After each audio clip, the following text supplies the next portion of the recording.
Bien, hoy damos inicio al programa con alegría, con buen humor, porque estamos pues al borde de una situación muy simpática, muy merecedora del Perú, porque ya es tiempo de comenzar a pensar en los 200 años de independencia. Ya se ha dado en América, casi en todas partes, en Venezuela, en Ecuador, en Colombia, en Argentina, en Chile, todos ya han celebrado sus 200 años, pero es que lo han hecho de una forma un poco, ¿qué te voy a decir?, acomodándose a las circunstancias, porque eligen al Perú para que sea el último país de Sudamérica que celebre sus 200 años. Nos ponen la independencia al final de todo, no al comienzo, y ellos no, ellos sí, en los primeros gritos ya toman el hecho como un caso concreto y ya son los 200 años. El caso de Chile. Chile da el golpe revolucionario de los hermanos y resulta de que toman el gobierno y se van los españoles. Pero en el Perú, que era el virreinato que tenía a su cargo a Chile, se organiza un ejército de 4.000 peruanos y los mandan a combatir a Chile y le ganan 2 batallas y se acabó la república. Tiene que huir O'Higgins a Mendoza, convencer a San Martín y bajar con San Martín, y en Maipú y en Chacabuco el 18 recién se concreta la independencia de Chile. Así. Sin embargo, ellos están celebrando el año 10. Argentina. Chacabuco y Maipú en Argentina. O sea, Chacabuco Y Maipú en Argentina. y en Chile. Pero en Chacabuco y Maipú intervino San Martín. Ya sé, pero fue el nivel de Chile. Claro, pero primero lo de Chile O sea, fue de Argentina. La Argentina fue San Lorenzo. Así es. Otras batallas. Así Maipú es. y Chacabuco son las batallas que da la independencia de Chile. Así es. Que lo hace San Martín. Así es. Entonces, pero yo lo que voy a esa fecha es el año 18. Claro. Y, claro, y ellos se están celebrando desde el año 10, Sí. 200 años. Sí. ¿Cuál? Si la independencia no fue concretada, fue un grito Así de es, independencia sí. y un movimiento Así que es. estuvieron a su favor, pero luego los trajeron abajo a todos y quedó todo a fuego cero. Así Y es. volvieron a iniciar con O'Higgins, que fue el hombre providencial y que sacó adelante la República de Chile. Bueno, muy bien. Entonces, ahora nosotros estamos viendo de que en el Perú se debe organizar todo, pero con el mismo sentido, con el mismo criterio, que sea el movimiento de José Gabriel Condorcanqui, Túpac Amaru, el hombre que dio el primer grito ya concreto, un grito ya organizado. Así es. Incluso tuvo una batalla de la Sangarará, Así en la es. cual él derrota a las fuerzas españolas. Así es.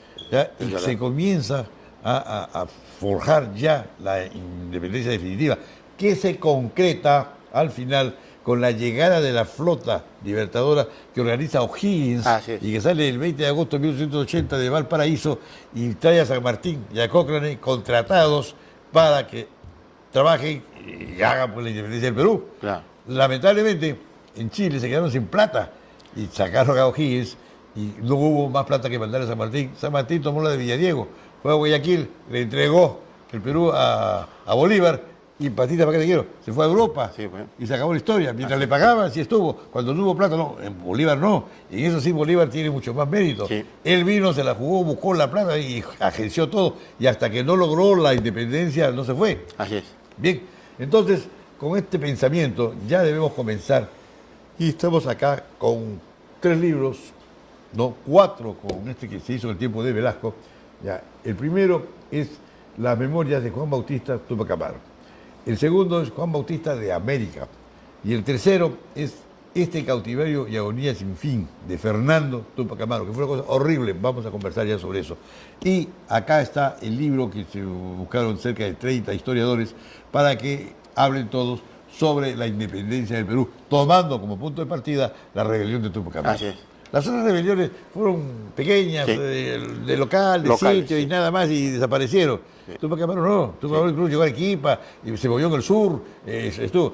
Y desgraciadamente, tengo entendido, y tú me vas a corregir, porque el doctor Ayala es un pues erudito, ¿no? José Luis Ayala es un erudito en el caso de los Túpac Amaru. Me vas a decir cómo cayó prisionero Túpac Amaru. Fue con una traición, ¿no? Sí. Bueno, el caso es que después de la batalla de Sangarará, Micaela Bastidas le aconsejó que tomara el Cusco a su marido, a Túpac Amaru. Pero él pensaba de que los demás caciques como él se iban a unir y así iba a ser una revolución muy grande, pero se equivocó porque los caciques, especialmente Diego Chuquihuanca de Azángaro, le entregó todo su dinero, toda su riqueza al ejército español y además formó una milicia de indígenas y muchos otros caciques. Y ahí se equivocó Túpac Amaru, porque las cartas que envió al día siguiente fueron entregadas a los corregidores. Y entonces, como ya la situación era desesperante y como ya prácticamente había sido vencido Túpac Amaru, decidió irse a Azángaro para de allí irse a la selva y continuar con la fuerza de resistencia. Pero su compadre Pedro Santa Cruz en Langui lo tomó preso y lo entregó al corregidor. Lo entregó al corregidor y Micaela Bastidas, cuando llegaron al puente de Tinta, el corregidor le dijo, arrodíllate. Y entonces Micaela Bastidas, como consta aquí en este libro, como lo ha escrito Valcárcel, le dijo, tú no te arrodillas ante nadie más que ante Dios. Fue la respuesta de Micaela, ¿no? Aquí decís a Túpac Amaru. Entonces fue un acto de traición, ¿sí? de un famoso Santa Cruz. No faltan los Judas en la historia. Así es. Y una pena porque el Perú haya tenido que vivir esto, ¿no? Y no se conoce mucho. Esto parece ocultado, le han tirado tierra, lo han querido guardar, eso es un error. Hay que sacarlo a la luz, que sepa la gente. Muy bien, mi querido Enrique. Yo tengo que decirte lo que le dijo Choquehuanca a Bolívar cuando llegó a Pucará en 1825. Y yo creo que tú eres un hombre de un designio providencial, porque muchas personas conocen o saben, o se hacen los que no conocen, pero no toman una determinación de revalorar, de devolvernos la memoria. Lo que tú estás haciendo, Enrique, es devolvernos la memoria social, porque no hay memoria si no hay identidad. Y la identidad es el motor de todo proceso histórico en todo pueblo. Un hombre que pierde su identidad no es nadie. Está perdido. Y un pueblo que pierde su identidad peor. es esto. Lo que estás haciendo tú es regresar a las raíces. Nos estás devolviendo el derecho a tener memoria. Claro. Nos estás devolviendo el derecho a pensar en términos propios y el derecho a revisar la historia. Creo que tus lecciones aquí, mi querido Enrique, es un proceso de descolonización de la idea dominante mental para poder cambiar de chip a las personas. Así es, claro que sí, lógico. Yo te felicito, mi querido Enrique, porque eres un hombre, además de inteligente, culto, un hombre que la historia del Perú estaba necesitando y pidiendo, porque alguien tiene que liderar el hecho de reivindicar a Fernando Túpac Amaru, a Juan Bautista Túpac Amaru, y devolvernos el derecho a ser libres y felices. Así es. Te agradezco tus palabras porque me dan, digamos, más coraje para luchar, porque desgraciadamente hay que tener coraje para esto, porque parece mentira, pero hay muchos peruanos que son el peor enemigo de los propios peruanos, ¿no? En fin, este libro sobre el cautiverio de Fernando Túpac Amaru, ¿me lo puedes explicar para que la gente conozca, que la gente escuche de tu voz qué sufrió este muchacho, qué edad tenía y qué fue lo que hicieron? Porque para que tengan una idea, le voy a decir que lo tomaron preso y lo mandaron a Lima a pie. Así es. De Cusco. Así es. Bueno, muy brevemente, porque la historia, y yo sé que la televisión tiene un espacio muy, muy limitado. Juan Bautista Túpac Amaru es hijo de José Gabriel Túpac Amaru y de Micaela Bastidas. El hijo mayor, llamado Hipólito, murió en el cadalso junto con su padre. El hijo menor, llamado Mariano, murió cuando fue expulsado del país, murió frente a las costas del Brasil. Y Fernando Túpac Amaru tenía 10 años. Le hicieron presenciar el degollamiento, porque la historia del Perú nos ha dicho que lo descuartizaron. No, aquí está. Sí. Lo degollaron vivo. No lo pudieron deportar. No. Los 4 caballos no pudieron romperlo. Entonces, como todavía estaba vivo, lo degollaron vivo. Y lo cortaron. Lo seccionaron. Sí. Así, y todo eso vio su hijo Fernandito. Y lo obligaron a ver. Y luego. La mamá. La mamá. A la madre la matan a patadas. Así ¡Qué horror! ¡Qué manera de matar! Sí, es terrible, es decir, el crimen más atroz que se ha dado en la historia de la humanidad es contra la familia Túpac Amaru. Así es. Y yo decía, ni Cristo ha sufrido tanto, en verdad. No, la verdad. Es una cosa terrible. Bueno, entonces el caso es que Fernandito, después de presenciar la muerte de sus padres, lo enviaron a pie durante 64 días, llegó a pie desde el Cusco a Lima, a pie y con cadenas. ¿Y dónde dormía? Y dormían ¿A dónde era la noche? Habían tambos. Tambos, sí. Habían tambos y dormían en la intemperie, lo que sea, ¿no? Y yo no sé cómo no se murió en ese entonces. De los 64 que partieron del Cusco, solo llegaron 43. Los demás murieron en el camino. Murió el tío de Túpac Amaru, que tenía 105 años. El caso es que llegaron a Lima y a un hombre de 105 años lo querían hacer venir del Cusco a Lima, sí, por la Puna, a pie. Es, y murió al quinto día. Claro, ni siquiera bajaron a la costa y por la costa fueron, no, sino por la Puna lo trajeron. Por la Puna, sí. Bueno, el trayecto fue Cusco, Ayacucho, Lima. Claro.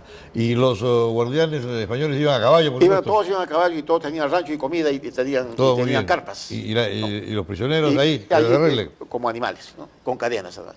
Entonces, una vez que llegó Fernandito a Lima, esto fue depositado en las mazmorras de San Felipe del Callao, del Real Felipe. A los 45 días lo sacaron y lo embarcaron en una corbeta que se llama San Pedro de Alcántara. Sí. Y luego salió de Lima y dio la vuelta por Cabo de Hornos y en Peniche, que es Portugal, naufragó y se salvó. Y como estuvo durante 3 meses en las islas, se entregó para que le dieran libertad. Lo tomaron preso y lo mandaron a Santa Catalina. España. A España. Allí estuvo en Santa Catalina y después pasó a San Fernando. Y en eso le escribió al rey, diciéndole, señor, bueno, también habría que decir que entonces ya apareció los libros respecto a los derechos naturales, el derecho natural, ¿no? Que señala que toda persona que nace libre. Entonces le escribió al rey para que le perdonara. Y es así que el rey dispuso que lo llevaran a la escuela de Getafe. Cerca de Madrid. Cerca de Madrid. En Getafe había un convento a cargo de los curas escolapios. Los curas escolapios tenían, aquí en el Perú no había escolapios. Ojalá hubieran habido. Los escolapios tenían la virtud de tener un gran convento y educaban a los niños pobres y a los niños ricos juntos. Juntos, claro. ¿Para qué? Para que los niños ricos tengan piedad y tengan misericordia de los niños pobres. Y les hacían convidar al almuerzo todo, y ahí se educó. Y Fernandito resultó un excelente alumno, pero estaba prisionero. Cuando terminó sus estudios, le obligaron para que sea sacerdote. Y le dijo al rey, señor, no me llame el Señor, no he escuchado la voz interior del Señor. Y entonces pidió que seguir estudiando y lo llevaron a un colegio de avapiés. Y allí le dieron un barrio de Madrid. En Madrid. Y allí le dieron un título de administrador de Estado. Entonces, cuando ya tiene su título, y como llegó la Revolución Francesa y se abrieron las cárceles, ya no tenía por qué estar más preso Fernandito, de manera que pidió ser funcionario y lo nombraron, pero no le pagaron. Entonces, los informes que están acá dicen, ¿cómo es posible que un hijo de Túpac Amaru sea funcionario? Este es hijo de este desgraciado y miserable que hizo revolución. Finalmente murió de melancolía extrema. Eso dicen los médicos. Y yo creo que hay 3 cosas, mi querido Enrique. En primer término, con Fernando aparece la figura de los derechos humanos. Claro. Con Fernando aparece la dignidad humana. Y luego, con Fernando aparece la condición humana, que después Aldrón Balró publicará un libro que se llama Condición Humana. En fin, fue un protagonista de la historia y uno de los primeros hombres que hablaron de los derechos naturales que tiene el hombre. El hombre nace libre. Así es. Bueno, muy bien, esto es solamente una pincelada, porque la historia es mucho más cruel y mucho más cruenta. Sí. Juan Bautista de América, el rey inca de Manuel Belgrano. ¿Qué pasó? Belgrano pensó de que Bautista tenía que ser el gobernante de América, Así es. de Sudamérica, perdón. Así es. Bueno, resulta de que en esta caravana de la muerte llegó el hermano menor de José Gabriel, que se llama Juan Bautista Túpac Amaru Monjarrás. El padre, que se llamaba Felipe, se casó con la madre de José Gabriel Con la y Monjarrás. murió. Murió. Murió. Allá acá en Cusco. Apellida Noguera. Ya. Murió la señora Noguera, Susana murió. Y como era viudo, esto necesitaba quien le ayudara y conoció ahí a una señora de apellido Monjarrás, que es española y de origen árabe. Ah. Y tuvo un hijo que se llama Juan Bautista, 9 años menor que José Gabriel. Y cuando vino el proceso de la Revolución Túpac Amaru, Juan Bautista le ayudó a su hermano llevando pólvora, llevando su comida. Lo llamó para que no lo envenenaran. Y cuidara su comida y cuidara necesariamente dónde dormir. Entonces llevaba su comida y llevaba la cama de José Gabriel. En el juicio aparece todo eso. Una vez que estuvo preso acá en Lima, lo enviaron, primero pasó al convento de Santa Catalina, al fuerte de Santa Catalina, y luego lo enviaron y estuvo 40 años preso en Ceuta. Ya. Pobre gente. En una ocasión llegó Marcel Durán Cervera, que inició las acciones de Huánuco y lo conoció a Juan Bautista. Y luego, como se iniciaron las acciones, como tú has recordado en la Argentina, se iniciaron las acciones de la independencia de la Argentina, lo tomaron preso a Juan Bautista Azopardo, que era un bucanero que se puso al servicio de Argentina. Lo tomaron preso y también lo llevaron a Ceuta, y en Ceuta lo conoció. Y entonces, entre Durán Martel Cervera y Azopardo decidieron invitarlo a Buenos Aires. Y llegó a Buenos Aires y ahí lo conoció a Manuel Belgrano. Y Manuel Belgrano lo propuso en el Congreso de Tucumán para que sea rey de América y mandatario, gobernante del Perú. ¿Por qué? Porque en esa vez el proyecto era sustituir a un rey por el otro. Lógico. Y entonces San Martín estuvo de acuerdo. Pero cuando vino San Martín se olvidó. ¿Por qué? Porque aquí la oligarquía y la local limeña, que es muy fuerte, lo tumbó a San Martín y no le permitieron que venga. Y es por esa razón que le pidieron a Juan Bautista que escribiera sus memorias. Y ha sido publicada. Estas son las memorias de Juan Bautista, que son, dice, 40 años de cautiverio. 40 años. Claro. Entonces aquí cuenta todo lo que le pasó a él, mi querido Enrique. Yo una vez más te quiero expresar mi emoción en esta vez de que tú tengas la bondad, la generosidad, la hidalguía y la valentía de que se hable de Juan Bautista, porque nunca se habla de él en la historia del Perú. Así es, ya llegó el momento de reparar un olvido y tenemos que hacerlo en beneficio del Perú. ¿Y qué me hablas tú de este cautiverio que se encuentra acá descrito, ¿no?, por el mismo Juan Bautista, ¿no? Yo lo he escrito en el libro. Ya, pero habla sobre el cautiverio, así es, el cautiverio, sí. Escrito por ti. Así Perfecto. ¿Esto qué cosas nos trae, qué cosas nos refresca la memoria? Este libro tiene 3 virtudes. En primer término, recoge documentos nuevos sobre Juan Bautista. Relaciona cómo es que el 4 de noviembre de 1780 se inicia en el Perú un proceso de descolonización que no fue continuado. Primero, tiene la virtud de señalar de que hay un proceso de descolonización que hay que continuar. Primero. Segundo, hay una biografía de Juan Bautista. Y tercero, se pide en el libro que los restos sean repatriados. Y ahí, mi querido Enrique, tú tienes la palabra.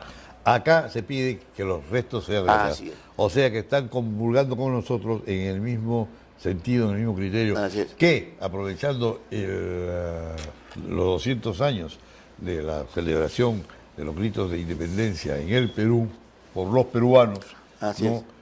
tenemos que cumplir con esta gente, traerlos acá y que descansen en el territorio peruano.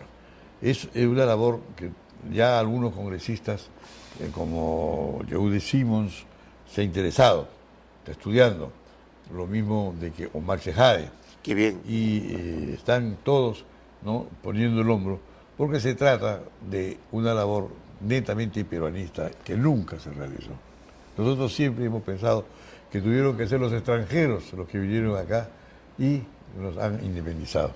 Incluso leyendo las memorias de la batalla de Ayacucho, me encuentro de que Bolívar hace un caso de guerra ya antes de la batalla de Ayacucho, y había 6 capos ahí, 6 jefes de regiones y de batallones, y todos era ecuatoriano, era boliviano, era argentino, era chileno. Colombianos, Sí. ¿no? Es decir, Venezolanos. todos eran extranjeros. Sí. Peruanos no había ninguno. Bueno, había mucho en el otro lado. Sí, Por ejemplo, el Castilla, hermano de españoles, Castilla, el hermano mayor, sí. que terminó siendo ministro. Sí, sí, y no, fue no, otro- Ramón Castillo terminó siendo presidente del Perú, pero estaba al frente de Bolívar, luchó en la batalla de Ayacucho Sí. contra Bolívar, Sí, Castilla. claro que sí. Pero no solo él, sino muchísimos. Hay un libro de Pablo Macera y de Jorge Basadre que señala de que muchos enemigos de la Revolución Peruana, de la independencia, después resultaron ser presidentes. O sea, pero el hermano Castilla, no, Castilla fue presidente, que era el hermano menor. Castilla estaba por el lado de los otros de la independencia, Ramón que era Castilla- muchacho, que era un chiquillo. Ramón Castilla, el hermano. No, Ramón Castilla, que fue presidente del Perú, Sí. estuvo en la batalla de Ayacucho contra Bolívar. Contra Bolívar. Sí, Ah, caramba. estaba en el lado de la Serna, Sí. con Carratalá. Sí. Ahora, Carratalá era un... ¿Francés? Carratalá era un tipo, pero terrible, porque él hizo una guerra de exterminio. Sí. Era terrible. Estudió Derecho. Pero Carratalá. no estuvo acertado, porque según dicen y describen, en la batalla de Ayacucho, él se preocupó de tomar las alturas y atacar por ahí. Así es. Mandaron a la mar le cortó la retirada Así es, y aniquiló este grupo, y los demás se quedaron huérfanos, tuvieron que rendirse. Bueno, ahí hay que decir una cosa, Enrique, ¿no? La genialidad de Sucre. Sí. Sucre fue el que hizo todo. Genial. Bolívar estaba acá. Claro, Bolívar planteó el esquema, pero quien llevó a cabo fue... Y Córdoba. Córdoba también fue... Córdoba. Miller era un dios de la guerra. Miller era inglés, Córdoba argentino. Es decir, estaba Sí, claro. las Naciones Unidas. Así es. Miller volvió de Ayacucho y se encontró con Bolívar. Y le dijo, ¿y qué ha pasado? Sí. Dijo, la muerte no me quiere, tengo 66 cicatrices. Así es. Bueno, y tú sabes que la última consigna fue, tenía que, santo y seña, ¿no? Entonces decían con ollas y con queso Bueno. y raspando, ¿no? Y raspadura. Sí, realmente Bolívar, bueno, este año, el 1 de septiembre, se han cumplido 190 años de llegada de Bolívar al Perú. Y una vez más tenemos que decir que el Perú oficial es bien ingrato con sus hijos. Así es. Y mira, tú estás viendo, si tú agarras todo el comando de la batalla de Ayacucho, todos son extranjeros, hasta ingleses, ¿no? Sí, Caso claro. de Miller. Perfecto. Pero, ¿y los peruanos? Los peruanos que se rompieron el alma y que comenzaron, que dieron el grito y que pelearon, ¿dónde están? Todos esos fueron soldados. Y todos esos después en la República perdieron. Pero es que los de Lima querían ser españoles, no querían ser peruanos. Siguen siendo. Todo Siguen está siendo. lógico. Y por eso- Mira, y aquello del himno, yo siempre lo reivindico. Eso que el indio con la cerviz doblada y las cadenas, ese era el indio que trabajaba en las minas, el peruano verdadero, al que lo metían en las minas y ahí sufría lo demás. No, ahora quiere una canción bonita, digamos, no, los peruanos todos somos felices. Ahora, pero ¿cómo se vivió en ese tiempo? ¿Y qué cosas hacía la gente? Todo el mundo quería ser español, todo el mundo quería ser conde, todo el mundo quería ser duque. Tú estás tocando, Enrique, un punto fundamental en la historia del Perú. Hay historiadores prohispanos, hay historiadores antiperuanos y hay historiadores que forman una mentalidad colonial y derrotista.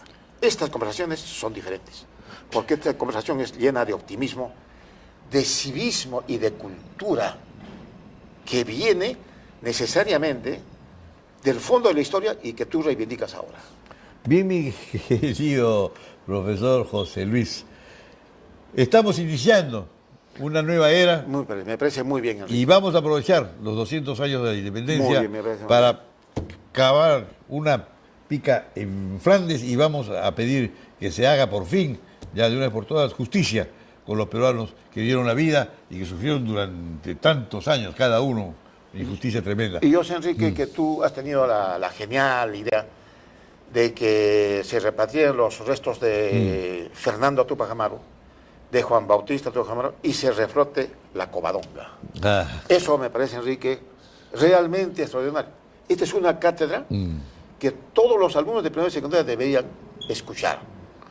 No por ti ni por mí, Ya. sino por lo que significa el Claro. hecho, el tema. ¿No Claro, es cierto? claro. Porque además se necesitaba una persona como tú que iniciara un proceso de descolonización. Lo que tú estás haciendo, Enrique, es un proceso de reeducación de la memoria social. Gracias. Nos estás devolviendo lo que debimos ser siempre. Y caso curioso, fíjate ahora, los dos congresistas que están apoyándome en esta campaña, Yehude Simón y Omar Chejade, tienen apellidos extranjeros. No son Quispe, ni Palomino, ¿no? Ni Sarabia, ni Ayala. Bueno, Sí. pero hay que también tener en cuenta una cosa. Detrás de estos dos congresistas hay una gran historia de una lucha de un pueblo extraordinario. Los dos son de origen palestino. Sí, claro. Los dos, sí, curioso. ¿Y cómo se identifican con Tupac Amaru? Fíjate. Claro. A eso se llama la memoria atávica. Lo que los dirige a estos dos personajes es la memoria atávica. El atavismo es un préstamo de la fisiología. Sí. Pero lo atávico es lo que yo sé ahora y lo que han hecho mis tatarabuelos hace 500 años. Claro. Y tú también. Claro, Todos, lo que viene de la sangre que hoy dicen. todos tenemos Claro. memoria atávica. Y estos dos personajes absolutamente importantes, se identifican con Tupac Amaru con un proceso de lucha permanente porque ellos han sido un pueblo en cautiverio y siguen Que siendo. sigue siendo. Claro. Por eso la memoria atávica, mi querido Enrique. Tú hay que tener una gran realidad. El tiempo es el peor enemigo, Así es. pero no lo va a ganar. Así es. Vamos a crear un espacio en el cual cada 15 días vamos a volver a hablar de lo mismo. Y hasta que esto no triunfe Muy bien. y no tenga éxito, no vamos a parar. Te felicito una vez más, mi querido Enrique. Te abrazo en nombre del pueblo peruano, en nombre de los niños del futuro que por fin sabrán. Si es que no hay memoria, no es posible un proceso histórico para responder a 3 preguntas. ¿Qué hemos sido? ¿Qué somos? ¿Y qué queremos ¿Y a ser? dónde vamos? Claro. Sin memoria, eso es imposible. No se puede construir un país, una república, una nación sin memoria. Claro, lógico. No se puede construir el futuro si es que uno sabe lo que ha pasado Claro. y qué somos ahora. Claro. ¿Tenemos un proyecto histórico? Sí, aquí está. Lógico. Aquí está el proyecto histórico. Claro. Y lo vamos a discutir, porque vamos a invitar más gente. Muy bien. Te agradezco. A ti, mi querido Realmente. Enrique. Y ya sabes, cada 15 días lo presentaremos. Con mucho gusto, Enrique. Muy agradecido. Muchas gracias. Encantado. Primero lo de Chile, ¿Sabes después de qué Argentina. Sí. La Argentina fue San Lorenzo. Así es. Otras batallas. Así Maipú es. y Chacabuco son las batallas que dan la independencia a Chile. Así es. Que lo hace San Martín. Así es. Entonces, pero yo lo que voy a esa fecha es el año 18. Claro. Y, claro, y claro. ellos se están celebrando desde el año 10, Sí. 200 años. Sí. ¿Cuál? Si la independencia no fue grito de Así es, independencia y un movimiento. Así Que es. estuvieron a su favor, pero luego los trajeron abajo a todos y quedó todo a fuego cero. Así Y es. volvieron a iniciar con O'Higgins, que fue el hombre providencial y que sacó adelante la República de Chile. Bueno, muy bien. Entonces, ahora, nosotros estamos de 4.000 peruanos y los mandan a combatir a Chile y le ganan 2 batallas y se acabó la República. Tiene que huir O'Higgins a Mendoza, convencer a San Martín y bajar con San Martín y en Maipú y en Chacabuco el 18 recién se concreta la independencia de Chile. Así. Sin embargo, ellos están celebrando el año 10. Argentina. Chacabuco y Maipú en Argentina. Chacabuco Y Maipú en Argentina. y en Chile.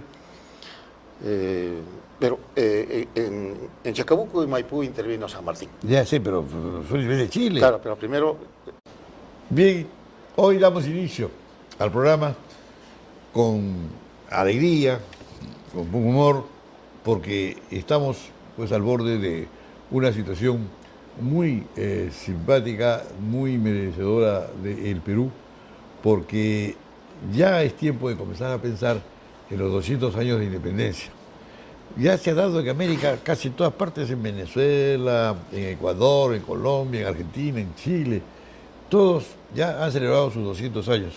Pero es que lo han hecho de una forma un poco, viendo de que en el Perú se debe organizar todo, pero con el mismo sentido, con el mismo criterio, que sea el movimiento de José Gabriel Condorcanqui, Túpac Amaru, el hombre que dio el primer grito ya concreto, un grito ya organizado. Incluso tuvo una batalla de la Sangarará, en la cual él derrota a las fuerzas españolas. ¿Ya? Y se comienza a forjar ya la independencia definitiva, que se concreta al final con la llegada de la flota libertadora que organiza O'Higgins y que sale, ¿qué te puede decir?, acomodándose a las circunstancias, porque eligen al Perú para que sea el último país de Sudamérica que celebre sus 200 años. Nos ponen la independencia al final de todo, no al comienzo. Y ellos no, ellos sí, en los primeros gritos ya toman el hecho como un caso concreto y ya son los 200 años. El caso de Chile. Chile da el golpe revolucionario de los hermanos y resulta de que toman el gobierno y se van los españoles. Pero en el Perú, que era el virreinato que tenía a su cargo a Chile, se organiza un ejército